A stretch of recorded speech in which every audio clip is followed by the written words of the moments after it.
Pensa numa história que começou como ficção, uma sátira bem maluca e que de repente virou assim um roteiro assustadoramente preciso para a política do mundo real. É sobre isso que a gente vai conversar hoje. Como é que um urso de desenho animado conseguiu prever o mundo em que a gente vive?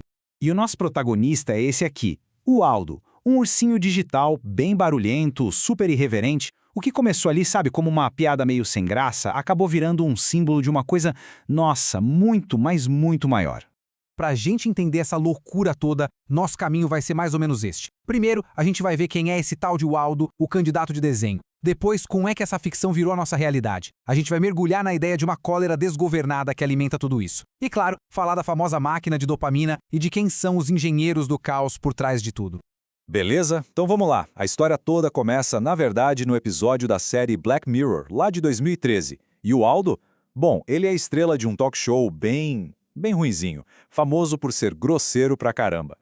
E quem dá voz pro urso é o Jamie, um comediante que, coitado, não deu muito certo na vida e usa o personagem pra botar toda a frustração pra fora. E o público? O público adora, porque o Aldo não tem filtro, sabe? Ele fala o que vem na telha, diferente dos políticos com aquele papo todo engessado. Ele fala o que, supostamente, todo mundo tá pensando.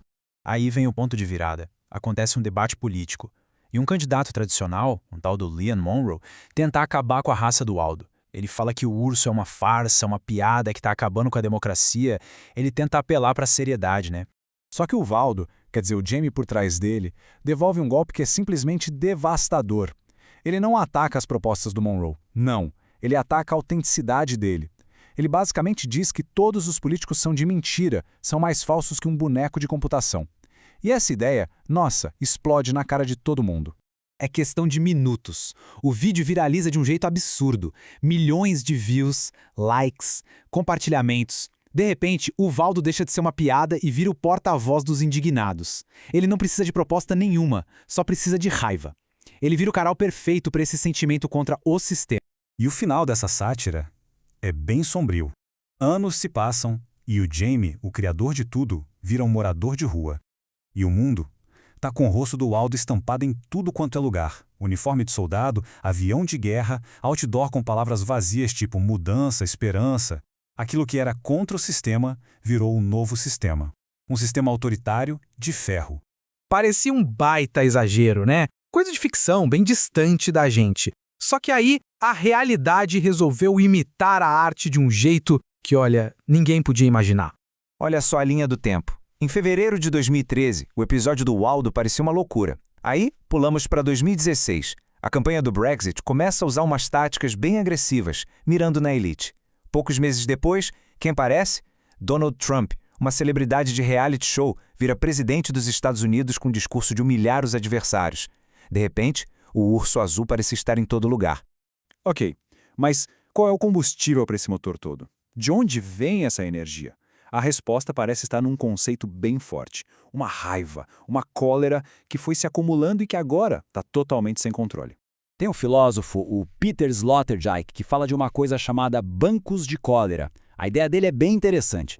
Ele diz que no passado, instituições gigantes, tipo a igreja ou os partidos de esquerda, pegavam essa raiva que estava espalhada na sociedade, sabe, aquele sentimento de injustiça, de ser deixado para trás, e canalizavam isso para um projeto maior. A raiva virava militância, um propósito. Só que aí vem um ponto principal. Esses bancos meio que faliram. A igreja mudou o discurso, ficou mais moderna. Os partidos de esquerda, na sua maioria, entraram no jogo da democracia liberal, do mercado, e o resultado disso tudo, sobrou uma reserva gigantesca de raiva popular sem dono, sem direção, só esperando alguém aparecer para tomar conta. E é nesse cenário que a tecnologia entra com tudo. Essa raiva que estava boiando por aí encontrou o amplificador perfeito, uma máquina feita sob medida para explorar as nossas emoções mais básicas.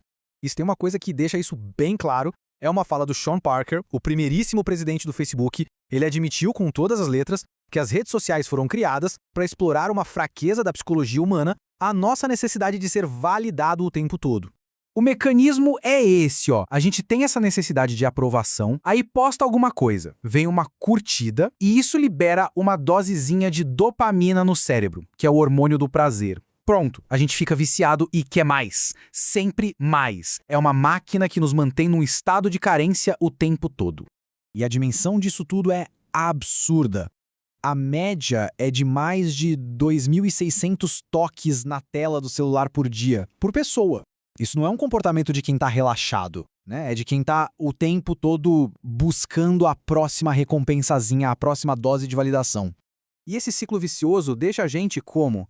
Ansioso, frustrado, e é nesse estado que as teorias da conspiração se tornam, super atraentes. Porque elas dão uma explicação simples e, o melhor de tudo, uma que alivia a nossa barra. A culpa não é sua, é deles. Eles, uma elite corrupta, um inimigo oculto, qualquer coisa. E aí, no meio dessa confusão toda, aparecem umas figuras que entendem essa dinâmica perfeitamente. Eles não são políticos no estilo antigo. São mais como engenheiros. Engenheiros que sabem operar essa máquina de raiva e de dopamina.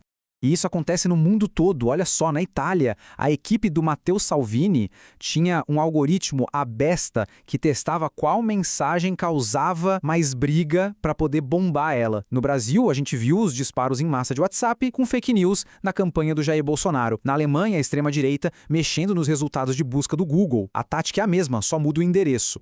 E essa frase de um dos estrategistas do Brexit, gente, resume tudo. Ele disse: quando a gente publicava algo sobre economia, dava umas 3, 4 mil curtidas.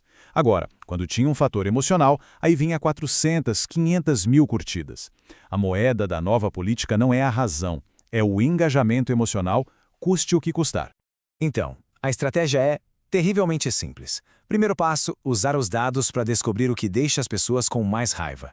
Segundo, dar um alvo bem claro para essa raiva. E terceiro, apresentar um líder, uma figura forte como o único corajoso o suficiente para ser a voz dessa fúria. Simples e, pelo visto, muito eficaz.